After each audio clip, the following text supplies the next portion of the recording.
Rulers believed to be gods. They were chosen to lead the people and maintain order, to provide an important link between the Egyptian people and their gods. Pharaohs, meaning great house, were both the heads of state and the religious leaders of their people. Pharaohs were unique leaders in the 18th dynasty. They held great dominance in political and religious sectors.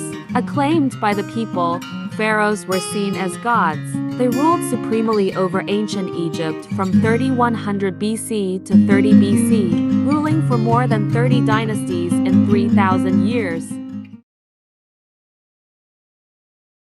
Tutankhamun, also known as King Tut, was born in the lower court of Egypt. His father Akhenaten ruled after his father Amenhotep I.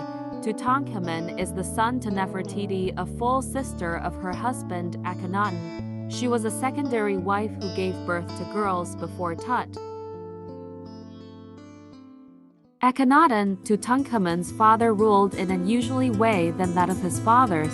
He stopped the worship of multiple gods and changed the religious practices of the people that existed for thousands of years, giving way only to the worship of the sun god Aten. Akhenaten's popularity gradually sunk.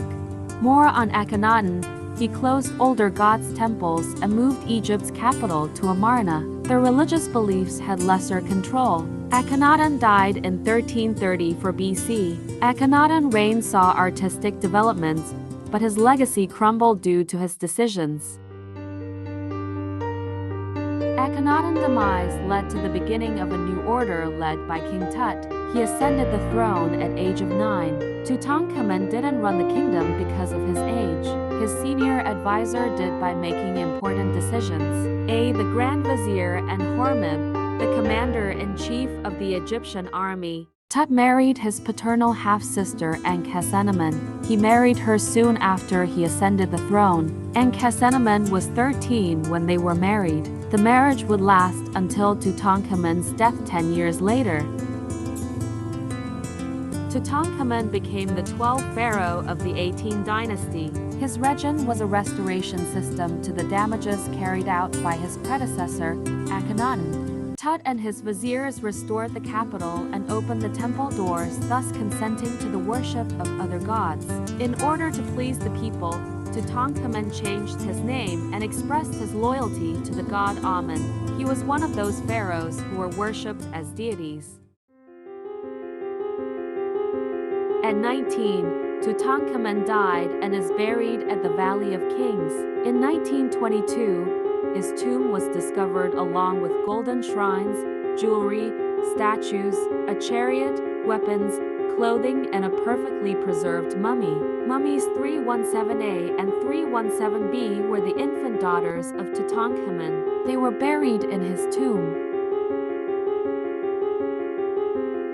Some people suspect his death to be a cause of foul play, but CT scan of King Tutankhamun's mummy has disproved a popular theory that the Egyptian pharaoh was murdered. According to international scientists, it was a thigh fracture that became infected and ultimately fatal. Investigation shows that he lived his life in pain before dying at 19. He died from the combined effects of malaria and a broken leg, scientists say. Tut also had a cleft palate and a curved spine, and was probably weakened by inflammation and problems with his immune system.